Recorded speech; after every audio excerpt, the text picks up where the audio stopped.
What's going on, everybody? James here from Artofficial Entertainment, and today I'm going to be going through some of the additional actions set up for some additional vault and mantle actions, kind of showing you guys some more stuff and ways that you can set up the actions using the different warp sections. So let's go ahead, dive in. Alright, so we're back in the project that we've been using so far, and as I had said, we're going to be setting up some kind of additional vault and mantle actions. Now, just as a quick refresher, we need to make sure that our actions, our animations, are made with root motion in mind. So this means that if we go and click on the skeleton, click on the root, and then in the asset details panel here, also typing in root, make sure if enable root motion is checked, just disable it really quickly, and then we can see that that little red is showing us that there is root motion. So we can enable that, and now we're good to go. So as long as your animations have root motion, you'll be able to follow along, no problem. Now the first one we'll set up is going to be a simple wall vault. So that's going to be this one here, where we're going to kind of go up on the object. You know, he kind of just climbs up, pushes down, vaults over, goes into a landing. So we're going to start with this one here. So what we're going to do is just right click, create in a montage, and then I'm going to move this into my montages folder here. Then we'll double click and open up. Alright, so go into the blend options, enable auto blend out, make sure that's unchecked, add a few notify tracks here so we got some space to work in, and let's take a look now at how this action works. So we can see that he kind of goes up and forward to a point, and then from here he's kind of pushing downwards to a point, planting, vaulting over it, and then going into a falling here at the end. So with this type of analyzing on the animation, we can identify the points in which where we would want to put our warp windows. So in this instance, right, I can go notify state, we're going to add the motion warp with offset, and we're going to add right about in the beginning of the animation, and we're going to look at right about where he gets onto the object, which would be, I'd say, right about there. Now from here, we're going to add another, add notify state, motion warp with offset, and we're going to look at where he kind of starts pushing downwards and ends, so that would be right about, I'd say, there. So we'll get that window to define from here to here. So basically we're going with one window to get him to the area, and then the next one's going to be when he starts pushing down and planting. Now because we are doing a vault, we're going to right click at notify and find a land target. Now the target is going to be the length because we are vaulting over it, right? So we want to start on the other side of the object. The start offset, we're going to set the forward offset to around 20. And then for the max land Z search distance, we're going to set this one to around like 350 because we want this to be a little bit longer because this is a wall type vault. So we're starting from a higher point. Now for the forward position offset, I'm going to set this to between 120 and 250. And then from here, we just right click, add notify state. And then we're going to add another motion warp with offset. This time we're going to look at where he kind of gets off of the object, which I'd say I was actually pretty close, but it'd be more like right about here. And then we'll go towards the end of the animation, because you can see he doesn't actually land anywhere. He just goes into a fall state. And then at the end here, we're just going to right click, add notify, reset parkour action, make sure it's after the end of the land here, and then set the blend time to 0.2. Okay, so now let's start setting up the offsets here. So we're just going to start with some base primary values. So if we go up to the primary offsets, we know that we want to probably bring him down and back a little bit to make it so that way he's actually going to hit that ledge area. So we're going to go forward -50, and then we'll just go up by -50. So this, in other words, down, I guess, technically. Now for the second one here, we're going to go forward -50, but leave the up at 0. And I'll explain why here in just a moment. Now, if we open up the root motion modifier here, we're going to set this to height and ignore z-axis and warp rotation uncheck, and then go to the first one and do the same thing. Set it to height, ignore z-axis and warp rotation uncheck. So what we're doing is we're using the height point twice, but in two different variations. This one is going to bring it to the area, and then this one is going to kind of make it so that way it's still back on the item. But we don't need that up offset because you can see he's brought himself down to be aligned with it. So this is just kind of how you identify a good starting point. We're going to have to do some adjustments, but I just want to kind of give you guys an idea about how to analyze and take a look at how to be able to place things. Now on this last one here, we're just going to set it to land, ignore z-axis and warp rotation uncheck, and I'm going to set the up offset to a value of 5. Now we're going to save this, and we're going to go to our content folder, DPTS assets, selection tables, and we're going to look from the from ground and vault mantle. Now we'll add a new index into here, and under the compare values here, we can actually just steal values from the first one here. So here we have our regular vault that we made in the other video. Now, let's say we want to copy values. We don't want to kind of go back and forth between, adding 3 on each one of these. Like, how do we make it so it's a little easier? Well, if we hold shift and then right click on the compare values, and then hold shift and left click on the compare values that we're trying to get the values to, it'll actually copy them. Now you can copy entire indexes or just specific settings and have them be copied over. Because in this instance, we actually only want to change the height. So instead of being 40 to 180, we're going to change this between 150 and 350. But we're going to keep the length and height or distance the same as what they are here. And then for the montage, we'll go ahead and just slide our wall vault that we just made in there. And then we'll save. So now one thing we can do to make things easier for ourselves is we're going to go ahead and just delete some of these playground assets out. And now I'll go ahead and I'll make like a nice wall vault looking actor, something like that. Now if I go ahead and I hit play and I go up to this this item, you can see that it's doing the vault. But there's some issues here. You can see he starts up a little too high. There's some things that we can fix, but it's happening a little fast. So let's try and slow things down a little bit, make it easier for us to see. If we open up our third person character, well, for me, it's a third person character. So if we open up our character blueprint, I should say. And then we're just going to go to an empty spot in our graph and type in keyboard event. And you can use any keyboard event you want. I'm going to use Z because we're going to essentially set up a simple time dilation. So I like using Z. And now off of pressed, we're just going to type in flip flop. And then off of A and B, we're going to set a global time dilation. So we can just control D to duplicate it. Now off of A, we're going to set this to 0.2. And then off of B, we're going to set it to 1. So when we press this button the first time, it's going to slow time down. And when we press it again, it's going to set it back to its default of 1. So now let's go ahead and play. We'll go up to that wall actor. And now just before I go up to it, I'm going to hit Z. So this way we can slow things down. And we can see we actually really just need to move that first area down a little bit. So if we go back to our wall vault here, go back to our first actor. So this is where, you can see this is where he was having an issue getting to the right target.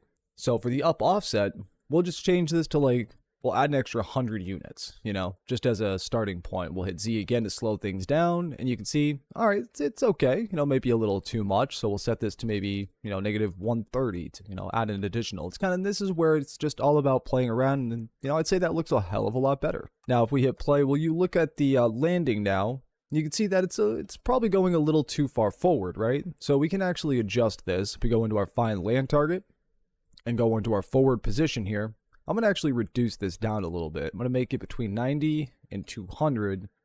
And I'm going to set the max search distance to 250 instead of 350. Because then now what it'll do is it still goes forward, but it doesn't go forward nearly as much. Now we can also, if we wanted to, we can retime this really easily by just going right click, add notify, and we can add in add notify state, and then we can add in the retime anim section. And we can use this to help retime our land a little bit. So under the retime value selection, we'll set this to land distance. The compare value we'll set to 250.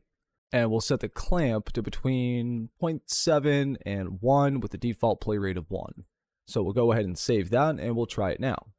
So if I go ahead and go over, you can see that the land, it's probably, I could probably set that to be a little bit less. So instead of 250, we'll go 150.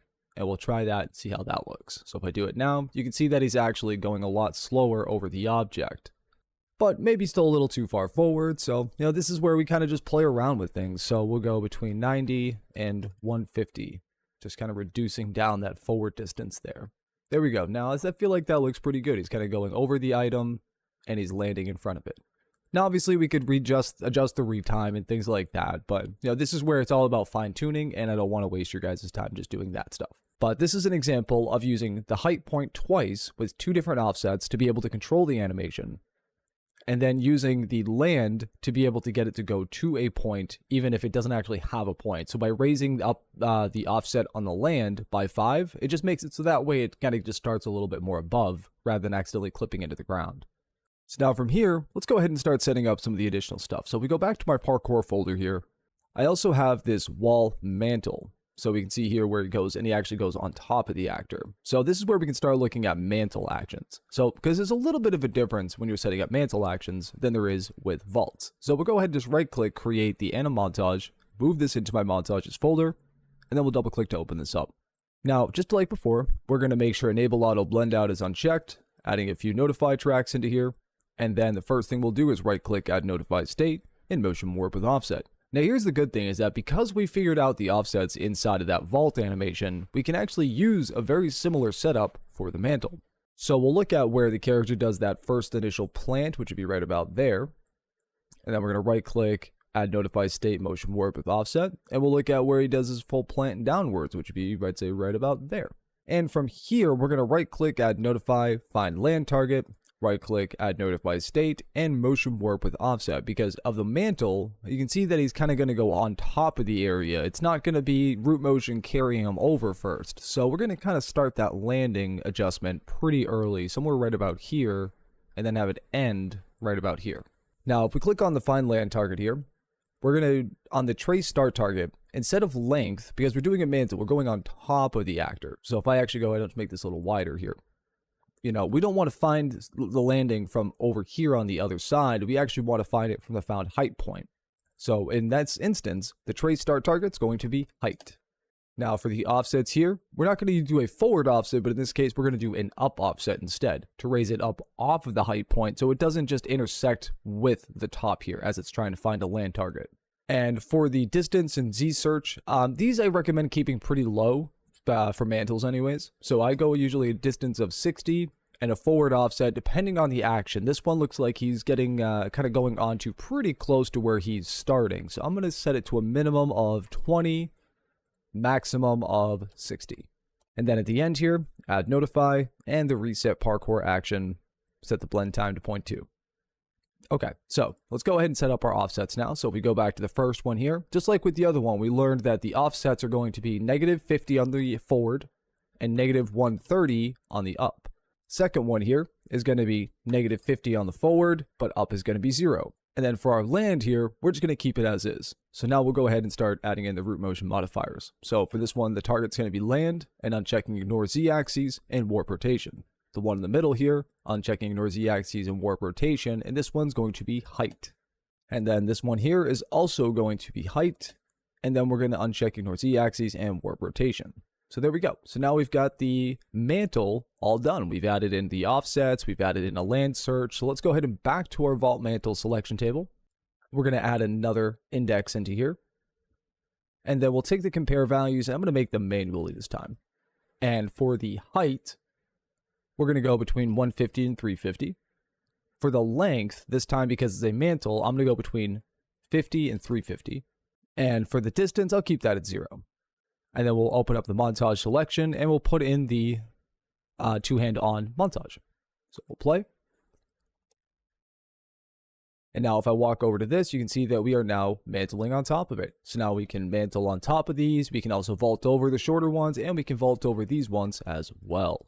So now really quickly, let's go ahead and set up the other mantle that we have, which is this one here, which is the standard two-hand on. So we'll just right click, create the end of montage, and move it into the montages folder, and then we'll open it up.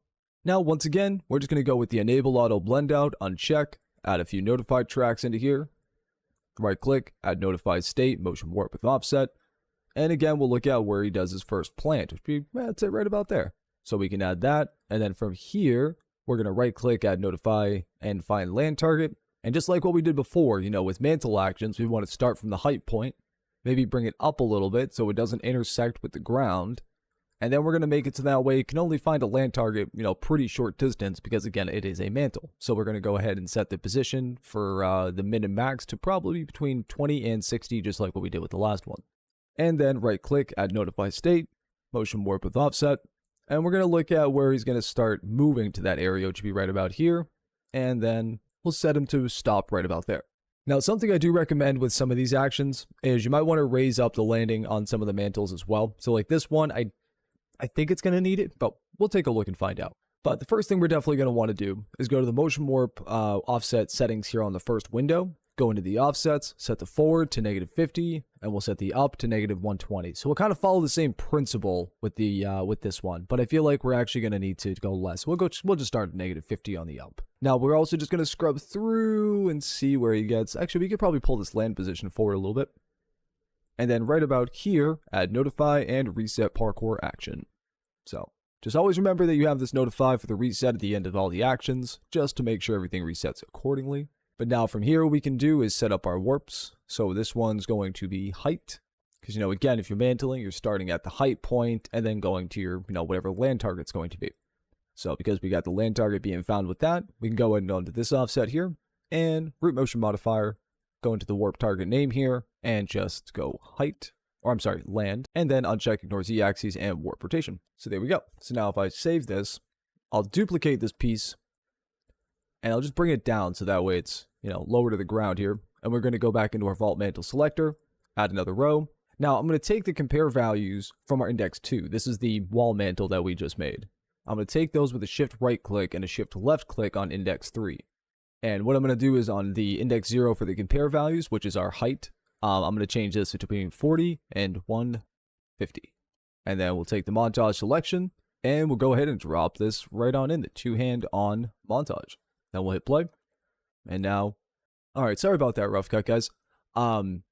Basically, what happened was I accidentally set the land target. If we go into the max search offsets, I set the forward offset instead of the up offset to 20. So if you've been following along, this is going to be what yours probably looks like. Change this so that way the up offset is 20 because this is a mantle, right? So we want to go up so it doesn't collide like what I've been saying. And I just did exactly what I told you guys to be mindful of. So, just to show you that it does happen.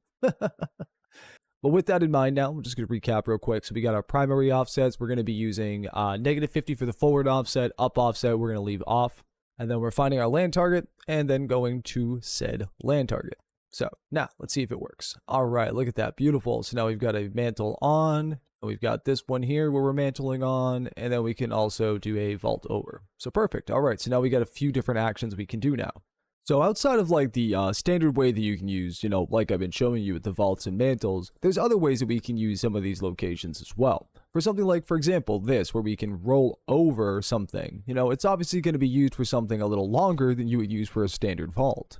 So if we were to use this, let's go ahead and right click, create the anim montage here. Now we can address this by looking at it again. Here he hits probably about the height point, rolls along to around the length point, and then drops down to where we would just need to have a land target. So same assessment that we've been doing so far, just looking at the different segments of motion and how we can adjust those. So let's go ahead and just uncheck the enable auto blend out. Make sure to add a couple notify tracks here. And then we're going to right click, add notify state, motion warp with offset. Now for me, I like to look at when he gets right about to the curl there, and then we can use that for our height point under the warp target. Now always make sure to uncheck warp rotation and ignore z-axes, and then we're going to add another motion warp with offset right underneath this one. And we're going to look at where he finishes off his roll, or whatever length type action you're going to be doing, which for me is going to be right about there. And this one, we're going to use the warp target, it's going to be the length. So now we're using, instead of just getting the height and a land, we're going starting from our height, rolling over the length, and now we'll just add notify to find a land target here. And even though it is a longer vault, it's still a vault. So we want to get the length as the starting point. The offset will go forward by 20, and I mean to go forward that time, don't want to go up. And then the land search Z distance, I'll set to around 250. And then the landing forward position, I'll do between 90 and 180. Actually, we'll go 200. And then I'm going to right click, add notify state, motion warp with offset, and this is where we'll go ahead and just assign our landing position. So I'd say right about there would be good. And we'll go into the primary offsets, and we'll just kind of raise it up by 5 just to give it that nice cushion. And then go into the root motion modifier here, warp target name, and we'll set it to land. Making sure to uncheck ignore z-axes and warp rotation. And then at the end with the add notify, reset parkour action. Blend time of 0.2, and there we go. Now we're good to go. So now if we take this, push this into our selector here. So we'll go with the action selection values, we'll add an element, and we'll go ahead and add a montage in here and put that roll vault that we just set up. Get some compare values into here. Now I'm going to make this one a little bit different in the compare values. I'm going to make this between 40 and 150 on the height, between 50 and 150 on the length, and I'll just keep the distance at 0 for right now. Now we're not going to set up anything in the action modifications or anything. The fact that this has a lower max value on the length is going to allow it to be selected over a mantle so long as it's within this value. Now I will need to make sure that we have an item that is within that range, so 150 is what we set, so I believe that would be about 150.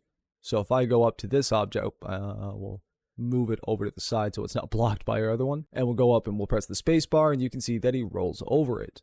However, if I were to make this a little longer and come at it from a different angle, you can see Mantle's on top of it instead.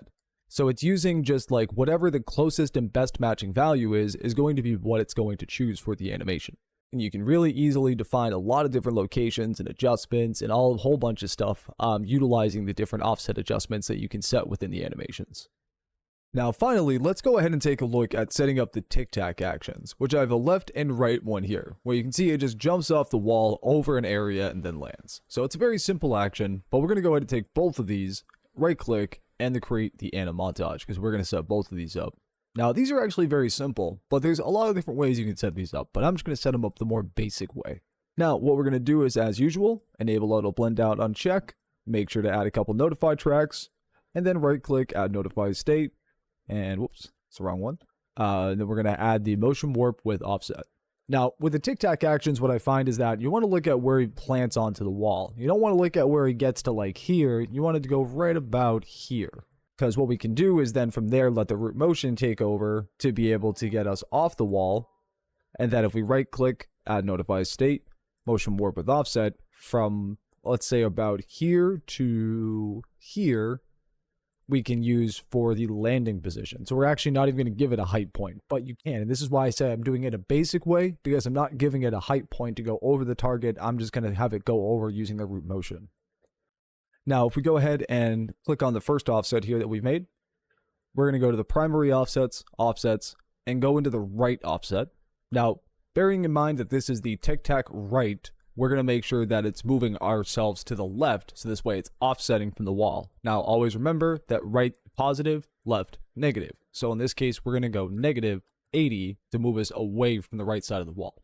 Now, we also need to go and add our land target. So we're going to go add notify, and then find land target. Now, just like with all the other vaults that we've done, we're going to go from the length. Search start offset, we'll set the forward offset to 20. The max search Z distance we'll set to 250. And land forward position search we'll set to be between 120 and 200. And then we'll make sure at the end here, add notify, reset parkour action. So this way we make sure everything gets reset right at the end. Now we're going to make sure the enable auto blend out is unchecked, but so we'll do that real quick. And then let's go to the first notify we created here. And we're going to go to the root motion modifier, uncheck ignore Z axis and warp rotation. And now the warp target name for this, because we're going with a tic-tac right. So we're going to name this sidewall underscore R. So it's all lowercase, just with a separation of an underscore for between the sidewall and R or L, if you're depending on which side you're setting up. Now we're going to go to the other one here and just set this up here. So that's going to be land for the second one, and then uncheck ignore Z axis and warp rotation. So there we go. Okay, so now we can just go ahead and save this, and we're going to do the same thing to the left side. So we're going to open up the left side tic-tac vault here, add a couple notify tracks, and then we're also going to uncheck the enable auto blend out. Now, just like before, we're going to right click, add a notify state, motion warp with offset, and look at where he gets to the wall. So I'd say right about there would be a good spot. And then for the offsets, now remember this is for the left side now. So rather than moving him to the left with a negative value, we're going to move him to the right with a positive value. So we'll set the right offset to 80. Now we'll take the warp target name and we'll name this sidewall underscore L this time. And then uncheck ignore Z axis and warp rotation. Then right click, add notify, find land target. And we're going to do with the trace start is going to be from the length. The offset we'll set forward by 20. And we'll take the same Z search distance for 250 of the max on the Z. And the land forward, we'll set to the same values between 120 and 200. Now we'll right click, add notify state, motion warp with offset, and we'll look at right about where he starts to jump off the area. Just actually, looks like I put that in a pretty good spot. All right, and then where he gets to is land, which would be right about, I'd say, here. Now we're going to go into the root motion modifier here, set the warp target name to land, because we're finding our target here, so we want to use it with this one. And now we're going to uncheck ignore Z axes, warp rotation, and then right click, add notify, and reset parkour action. Bam. All right, so now we get that set up. We set the blend time to 0.2, and then save. So now I'm just going to make sure that I set the blend time on this one. Okay, I did. Perfect. Okay. So now that we have our warps set up, let's go ahead and go back to our animation selector. So we're going to go to selection tables, ground actions, and the vault mantle. Now we'll add 2 here, so that way we can add both of our animations that we just set up. And we'll add a montage into each one. This one will do for left, and this one will do for right. Now for the compare values here, we can actually take those values from our standard vault, the first one we set up, the safety vault. So this one is going to be, the height is 40 to 180, the length is between 10 and 50, and we're not really caring about the distance. So we're going to shift right click on those compare values, then we're going to shift left click on both of these. So this way we can add those values into index 5 and 6. Now, outside of setting these values, we also need to open up the action modification options. Now, I'm going to be covering more about the action modifications in another video, but just so that way you guys know how to set up your basic tic-tac actions, under the primary modification here, you'll see sidewall left and sidewall right. Now, this is going to be something if the sidewall has been validated, but being that it's been, found by the trace and it's within the proper rotation, then it'll come back as a valid point. Now, both left and right can come back. So whichever the first one is going to be the one if it finds both, just in that way you know. So if we set left as the first one right as the first one, if both left and right are found, it's just going to choose right. However, if only one is found, then obviously it would just choose this, whichever one has been found. So in this case, we'll set this one to sidewall right, and this one's going to be sidewall left. And then we'll just go ahead and save that, minimize, and now we just want to bring up our character blueprint. So third person blueprints and BP third person character, at least for me. And then we're going to move over to our vault mantle anim selection. Now the way that this works here is the priority here is going to by default be using the compare values, which are these. Now this priority really only matters if more than one action has been found to be within the value range that's been set. So for example, in these tic-tac actions, these have the same exact compare values as a couple of our vault actions. The only difference between them is that these have modifications and these ones do not. So in order to make it so that way it'll prioritize modifications, we need to actually change this priority from compare value to modification. So once we do that, if we compile and save, and we'll just need to make a quick area where we can actually do this. So I'm going to make this our sidewall, and then I'll make this a little more narrow. So we'll just kind of set this up like this, so that way we can give ourselves a nice little sidewall point. I'll put it as a crisscross. All right, perfect. So now if I hit play, and I just go up, looks like, let me get the things that are unloaded. Let me just get those back in view. I'm just going to delete that. All right, so if I go ahead and hit play now, you can see that we're now doing the tic-tac there. If I come up on this side, doing the tic-tac there. So look at that. We now have tic-tac actions, and if I come at it without the sidewall, it's just going to do that. From over here, it's going to do the wall mantle, the wall vault. And then if I were to go over to, one of these areas over here, it's going to do the wall mantle. So we now have a few different actions set up already. And like I said, realistically, setting these up is pretty simple. I'm just doing a lot of explanation as we're doing things, so it seems like it takes a little longer. But once you get into the groove of it, it actually really doesn't take any time at all. Now, I am going to be doing one more small video before we do the modifications, showing the drop actions. Now, this is something just to kind of make it so that way everything is separated out, make it a little bit cleaner. So that's the only reason why. It's going to be a pretty short video. But this way, when we get into the modifications videos, we already have some drop actions and things like that together. So we're going to start with the drop actions in the next video really quick, and then move on into the modifications. So I hope to see you guys in that one. That's going to really close it out for here. We've set up some different mantles and vaults, some tic-tac actions, some various stuff. And a lot of the system is just, following the same principles that I've shown you today. Looking at what areas do you have available. You can see we got height and length, we got initial. So we can use all of these points, and then we can find landing targets from inside of the animation. We can retime them in various ways. So there's a lot of really cool stuff you can do. It might just, require playing around with some pieces and, just seeing how they work with the way that you want them to behave. But as I said, that's kind of really the gist of it, guys. So in the next one, like I said, we're just going to cover the drop actions and some of the stuff in that. And then we're going to go into action modifications and different ways that you can set up varied actions using the various modification options inside of the system. So I hope to see you guys in that one. But until then, stay tuned. And as always, stay animated.